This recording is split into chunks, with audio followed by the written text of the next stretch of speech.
আসসালামু আলাইকুম বন্ধুরা, সবাই কেমন আছেন? আশা করি সবাই ভালো আছেন।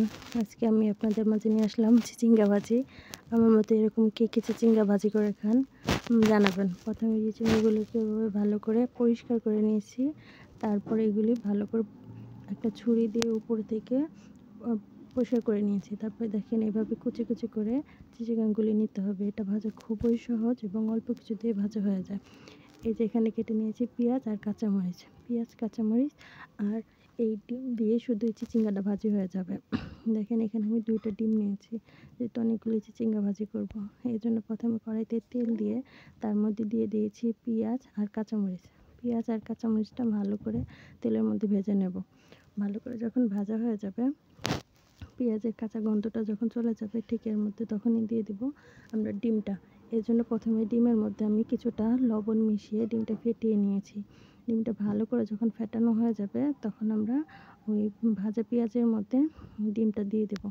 এখন দেখেন এই যে পেঁয়াজের মধ্যে ডিমটা দিয়ে দিয়েছি এবং ভালো করে পেঁয়াজের সাথেও ডিমটা ভেজে নেব।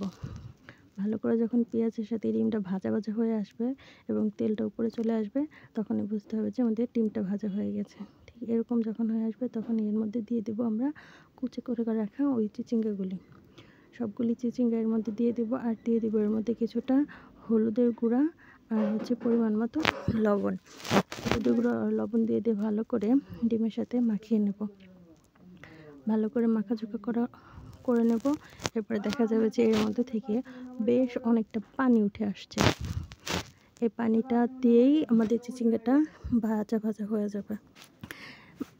যখন আমরা দেখব যে এর মধ্যে থেকে বেশ অনেকটা পানি চলে আসছে, তখন আমরা ভালো করে জাল দিতে থাকবো এবং পানিটা আমরা সবটা শুকিয়ে নেব। এই যে দেখেন এর মধ্যে থেকে পানি ছাড়া শুরু হয়ে গেছে। এর মধ্যে কিন্তু অনেকটা পানি বের হয়েছে।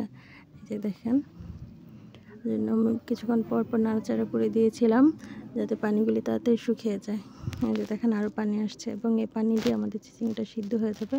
এবং যখন সিদ্ধ হয়ে যাবে এবং এর মধ্যে থেকে ভিতর থেকে আমরা যে তেলটা দিয়েছিলাম, তেলটা উপরের দিকে উঠে আসবে, তখন বুঝতে হবে যে এটা ভাজা হয়ে গেছে। এই যে দেখতে পাচ্ছেন যে এর মধ্যে এখন কোনো পানি নেই। ব্যাস, আমার চিচিঙ্গা ভাজি রেডি। এখন নামিয়ে নেব। আমার ভিডিওটা কেমন হয়েছে জানাবেন। যদি ভালো লাগে সবাই একটা লাইক, কমেন্ট এবং শেয়ার করবেন, আর বেশি বেশি সাবস্ক্রাইব করবেন। আল্লাহ হাফেজ।